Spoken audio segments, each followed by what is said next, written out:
Good morning, children. Welcome, everyone. So today we're going to learn the third part of chapter Age of Industrialization. The first two parts, that is part 1 and part 2, you already have learned in Vandanama's video. So let's start with part 3 of chapter Age of Industrialization. Age of Industrialization, part 3, industrialization in colonies. And here we are specially learning about India. You all know in part 1, part 2 we studied industrial growth in England, in Britain, and India was one of the colony of Britain. Britishers with them have brought lot of things to India, lot of technology like telephone, railway. They have even brought industrialization. So we'll see when Britishers had not come to India, how was the production of goods was going on. In this picture you can see that there are so many people involved in production of goods. At that period of time when Britishers had not come to India, production was taking place within the villages, within the household, and almost all the family member were involved in production of specific types of goods, and especially the textiles. So situation before the arrival of the British, when Britishers had not come to India, India was actually dominating the international market, especially with its silk and cotton textile. And India was producing fine variety of cotton, whereas the other textile, other countries were producing the coarse cotton, and hence India was leading them. Okay, most of the trade at that period of time was carried out through sea route. Okay, there were three important ports, sorry. One was Surat and the other two were Masulipatam and Hooghly. Surat was connecting India with Gulf, and Masulipatam and Hooghly was connecting India to Southeast Asia. Okay, there was a special system to carry out this trade, and in this system there were three important components, that is Indian merchants, bankers and weavers. Bankers used to finance the entire trade, and Indian merchants used to give the advances to the Indian weavers to carry out the production. Once the production is done, the finished goods was supplied to the Indian merchant, and they used to later on bring it to the port cities, and from where it was being sent to the other parts of the world. So this is how the whole system was functioning. At that period of time, almost all Indians were there in the entire system, and Indian merchants were dominating the trade. But it was till 1750. But slowly there was a change, and the change came with the European companies. So when European companies came, they started getting concessions from the local courts. They started providing gifts to get the favor from the king, and slowly their influence in the Indian trade started growing, and they started monopolizing the entire Indian trade. So why they did that? Because they wanted to break the old system. This resulted in decline of the old ports, the two important ports, that is Surat and Hooghly. And once the seaports were not able to send the material out, what happened? These bankers who were financing the entire old system, they started losing their wealth, and many of them became bankrupt. So old system was completely collapsed, and they set up their new system, and this system was completely controlled by the European. They have also created two new ports, that is Bombay and Calcutta. So they have brought decline in the old textile industry. Okay, the worst sufferer of this transition were the Indian weavers. So we'll see the condition of Indian weavers in this. The role of East India Company. East India Company played very important role in depriving the conditions of the weavers. What happened? By this time, the industries in England were not yet expanded. You have studied in part 1 proto-industrialization. At that period of time, when the mass production was taking place without machinery, and slowly when the factories came up, industrialists were not that willing to use the machinery. Why? Because they were complicated, they were expensive, whereas the labor was cheap. So at that time the factories in England were not that much expanded. So they, no doubt, they were exporting the Indian goods, and they were trading with the Indian textile. So but then they were all the time facing the competition by the other buyers. I'm talking about not only Britishers were trading with the Indian goods, French, Dutch, Portuguese were also there. So they fought number of wars with them, and finally they succeeded. Okay, by this time they have also got lot of political control over India, especially Battle of Plassey gave them a foothold, and then slowly they control the other parts of India. By 1760, 1770, they developed their own trade system, and they have got three important things by that. One thing, that they eliminated all the competitors, like first the Indian merchant and the other buyers of Indian products. Then it was facilitated them to control the cost and ensure the regular supplies of the cotton.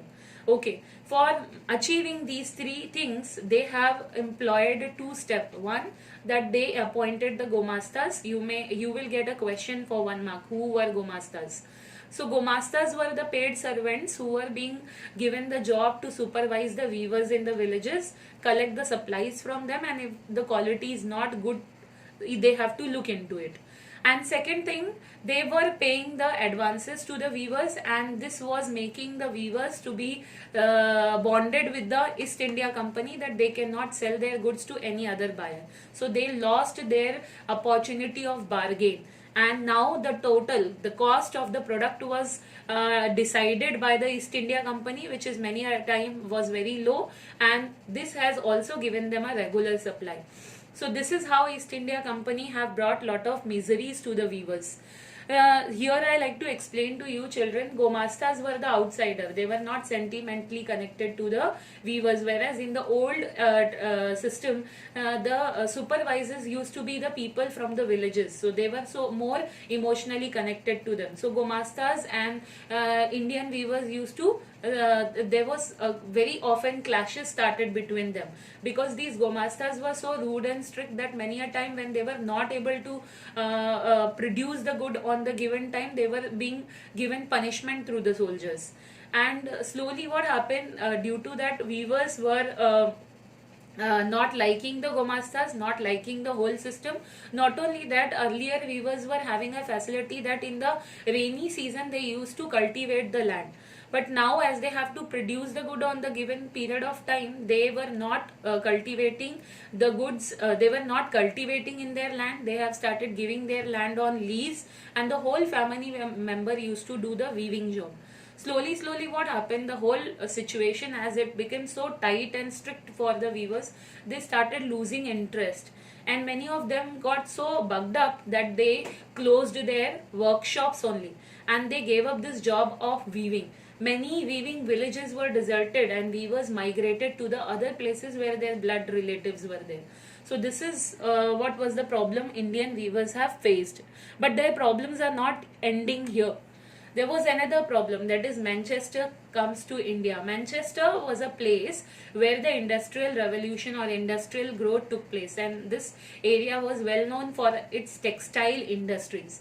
So by this time now, the Britishers in Britain, the textile industries are growing, and there has to be a market for their goods. But till then, Indian markets will remain, Indian product will remain in the market. Nobody will buy the machine made goods. So what they did, they systematically planned to kick out the Indian products from the international market. First, they pressurized the government to increase the import duty. Taxes increased on the Indian goods which were coming in England. So no doubt the Indian goods became very expensive, and people in England started buying the Manchester good.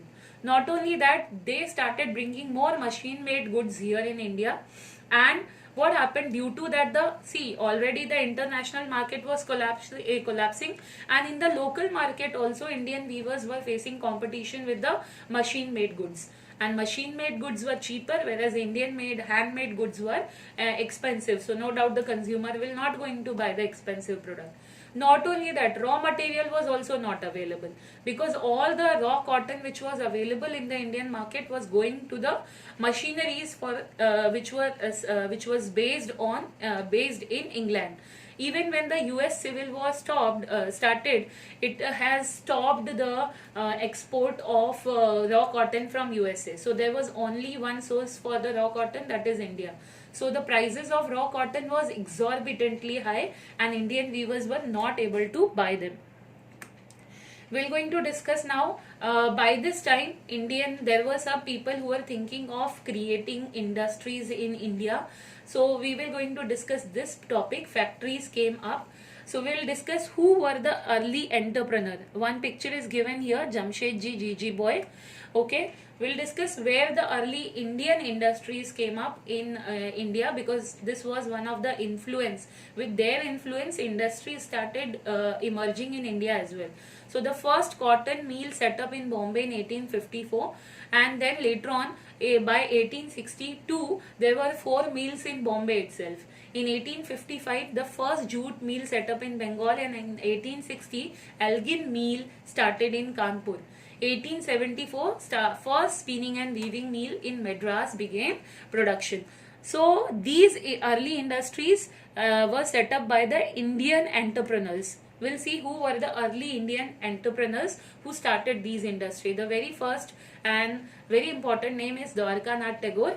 Okay, he was from Bengal, and he acquired the wealth by trading with China. There were other names like Dinshaw Petit and Jamshedji Tata. They were the Parsis, but in Bombay also, they also acquired the wealth in the same way, that is by trading with China, and they have set up the industry. Other than these 3 names, there are names like Hukumchand Marwadi, who started the first jute mill in India, and G.D. Birla. Here I like to mention that once the entire old Indian textile trading system was collapsed, how these people acquired the wealth.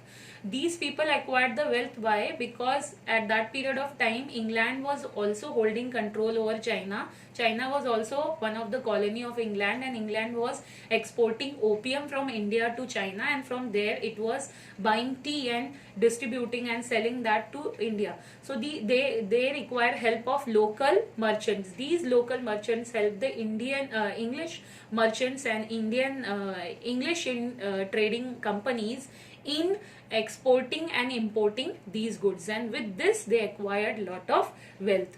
But then their path was not that smooth. Why? Because they did not like, the European companies did not like emergence of the Indian entrepreneur and Indian industries. They were facing lot of problem, like first of all, the market situation was very tight. They were not allowed to export the finished goods or make finished goods. They were only allowed to export and trade with the raw material or with the food grain. Even the chamber, the trading chamber for the Indian entrepreneur and European entrepreneurs were different, and Indians were not allowed in it. Most of the time, the concept key positions in the Indian market were being controlled by the Europeans. So these were some of the problem which was faced by the Indian entrepreneurs. Okay, we'll see. As the factories were coming up, no doubt there were need of workers. So work from where the workers came. You can see in this picture the early Bombay mill workers. Take an example, in Bombay, the cotton industries, most of the workers were coming from Ratnagiri district. Like that in Kanpur industries also, the workers came from the nearby districts. And as the news spread about the employment, people started traveling to a great distance, and they started coming to these areas in hope of job. Okay. In this picture, this man you can see he was being called as head jobber. See, getting job was not that easy at that period of time, because though the industrial growth has started, but the industries were limited at one place. So getting job was difficult because there were so many who were seekers of the job. So the job, how to get, mostly how the mill workers were getting job, they were getting job through these jobbers.